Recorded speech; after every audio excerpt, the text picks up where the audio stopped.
हाल ही में हुई एक पुरातात्विक खोज ने यह सिद्ध कर दिया है कि कश्मीर सिर्फ एक भू राजनीतिक क्षेत्र नहीं बल्कि प्राचीन बौद्ध सभ्यता का एक केंद्रीय स्तंभ है। दरअसल एक उत्खनन हो रहा है, एक खोज हो रही है जो कि कश्मीर के बारामूला जिले के ज़ेहनपोरा में चल रही है।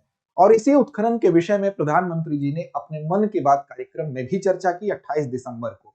इसकी वजह से भी इसकी चर्चा हो रही है। लेकिन इसकी चर्चा का कारण सिर्फ ये नहीं था, इसकी चर्चा का कारण यह था कि यहाँ पर कई बौद्ध अवशेष मिले, जिसमें से कि कुछ अवशेष 2000 वर्ष तक प्राचीन हैं और जो कि कुषाण काल से जिनका तादात्म्य या जिनका संबंध बताया जा रहा है। तो ये ऐतिहासिक रूप से बेहद महत्वपूर्ण उत्खनन है। अब इस उत्खनन के पीछे वो प्रेरणा क्या थी, वो ऐतिहासिक प्रमाण क्या थे जिसकी वजह से ये उत्खनन शुरू किया गया, साथ ही साथ कश्मीर के इतिहास में, साथ साथ भारतीय इतिहास में इसकी क्या इंपॉर्टेंस है, इस पर एक नजर हम डालेंगे। तो चलिए शुरुआत करते हैं आज के इस वीडियो की।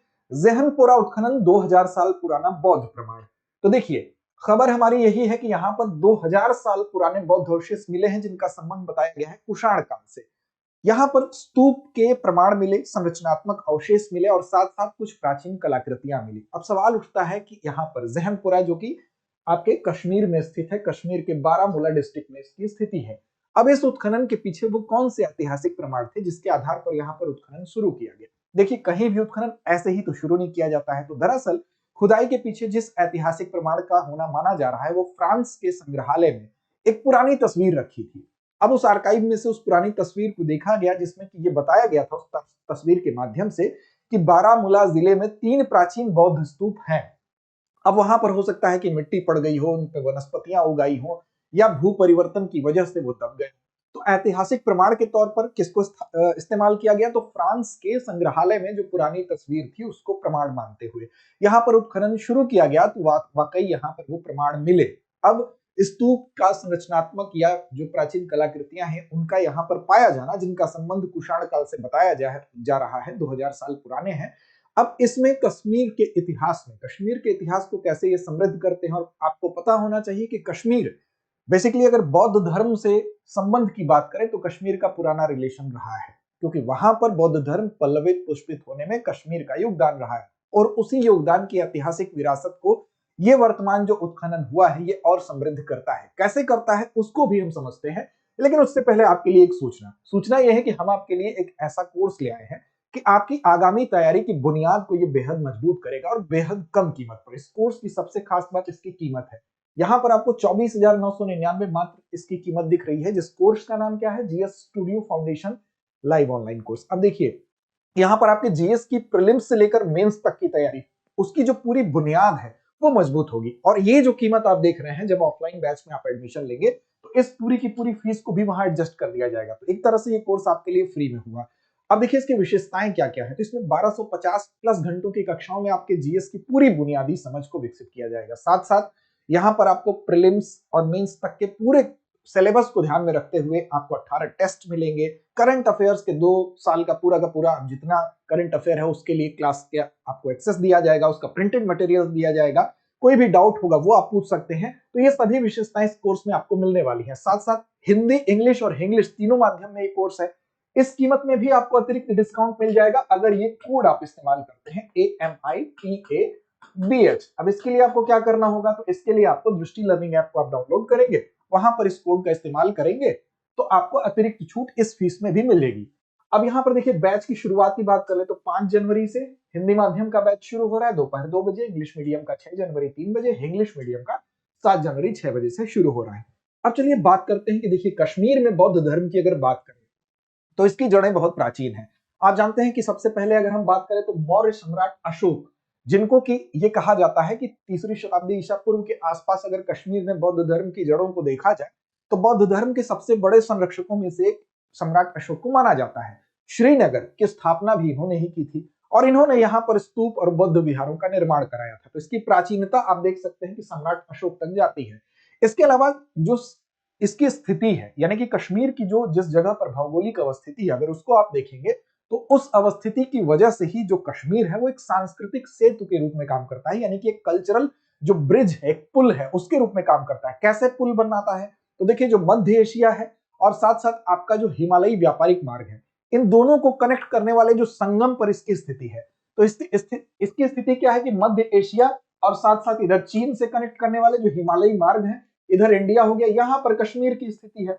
तो एक ऐसा संगम है जहां से ये डिफरेंट डिफरेंट जगहों को कनेक्ट करता है। अब इसकी वजह से चाहे मध्य एशिया हो गया, चाहे चीन हो गया, अफगानिस्तान हो गया, इन सबकी कनेक्टिविटी होती है कश्मीर के माध्यम से। इसीलिए आप देखेंगे कि प्राचीन समय में बौद्ध भिक्षु हो गए, चाहे वे भिन्न विद्वान हो गए या व्यापारी हो गए, वो यहाँ से इस संगम की वजह से यहाँ से आने जाने का उनका प्रक्रम यहाँ से चलता रहता था। अब देखिए, इसके अलावा भी अगर आप देखेंगे तो ज्ञान के महान केंद्र के रूप में भी इसकी पहचान होती रही है, क्योंकि आप देखेंगे प्राचीन समय में अगर जाएंगे तो जो संस्कृत साहित्य हो गया, या आप देख सकते हैं जो बौद्ध ग्रंथ हो गए, उनमें इसको कहा गया है शारदा पीठ। और शारदा पीठ का मतलब क्या हुआ, यानी कि ज्ञान, तर्क, दर्शन, इन सारी चीजों के गढ़ के रूप में ये जाना जाता था। तो चाहे दर्शन हो, चाहे तर्कशास्त्र हो, चाहे व्याकरण हो या बौद्ध दर्शन हो, उसके एक सेंटर के रूप में, केंद्र के रूप में इसकी मान्यता थी। इसीलिए इसको बौद्ध ग्रंथ और संस्कृत साहित्य दोनों में शारदा पीठ कहा गया है। इसके अलावा आचार्य नागार्जुन का नाम आपने सुना होगा, और आचार्य नागार्जुन के जो विचार थे, उन विचारों के विकास में कश्मीर का योगदान रहा है। माध्यमिक दर्शन के प्रतिपादक के तौर पर अगर इनकी पहचान है, या महायान बौद्ध दर्शन के अध्ययन, टीका या लेखन, संरक्षण के सेंटर के रूप में अगर आप देखें, तो उसमें भी कश्मीर का योगदान रहा है, क्योंकि यहाँ पर रहकर उन्होंने इसके इन्फ्लुएंस से, इसके प्रभाव से इस दर्शन का विकास किया। कुषाण काल और सम्राट कनिष्क का योगदान अगर हम बात करें, तो देखिए कुषाण काल में आप जानते हैं कि कनिष्क जो कुषाण शासक थे, उनके समय में बौद्ध धर्म को अपूर्व राज्याश्रय मिला। राज्याश्रय का मतलब राज्य का संरक्षण मिला। और इसी समय जो चतुर्थ बौद्ध संगीति हुई थी, आप जानते हैं कि जो 4 बौद्ध संगीतियां इतिहास में जानी जाती हैं, महत्वपूर्ण है। पहली आपकी राजगृह में हुई, दूसरी आपकी वैशाली में हुई, तीसरी आपकी पाटलिपुत्र में, और चौथी आपकी कुंडलवन में हुई, जो कि कश्मीर में ही स्थित है। तो चतुर्थ बौद्ध संगीति, जहां पर ही हीनयान और महायान दो अलग अलग रूप में हमको दिखाई देने लगते हैं, और साथ साथ यहीं पर बौद्ध शिक्षाओं को संकलित किया गया, व्यवस्थित किया गया और दार्शनिक रूप में उसको अभिव्यक्त किया गया।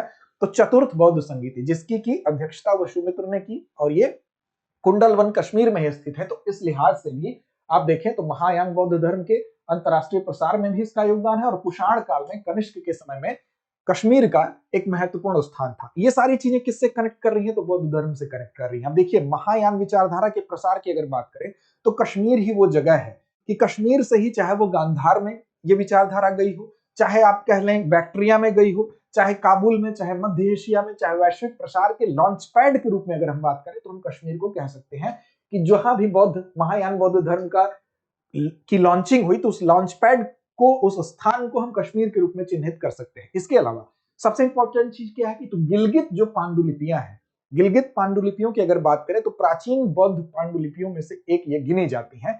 और इनका संबंध कहां से है, तो इनका संबंध भी कश्मीर के ही क्षेत्र से है। यानी कि बौद्ध ज्ञान का एक संरक्षक के तौर पर हम कश्मीर के क्षेत्र को इतिहास में पहले से देखते आ रहे हैं। और वर्तमान जो उत्खनन है, इस वर्तमान उत्खनन ने इसको और समृद्ध करने का काम किया है। तो हाल ही में जो पुरातात्विक खोज आपको कश्मीर में दिखाई दे रही है, बारामूला के ज़हनपोरा में, वो कहीं ना कहीं इस ऐतिहासिक परंपरा में एक कदम आगे ले जाने का काम करती है।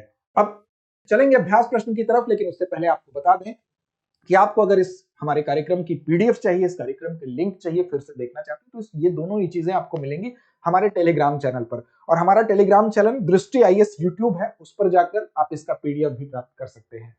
तो अगर आप तक उससे आप नहीं जुड़े हैं तो जुड़ जाइए। अब चलिए अभ्यास प्रश्न की तरफ चलते हैं। तो ज़हनपोरा पुरातात्विक स्थल किस जिले में स्थित है?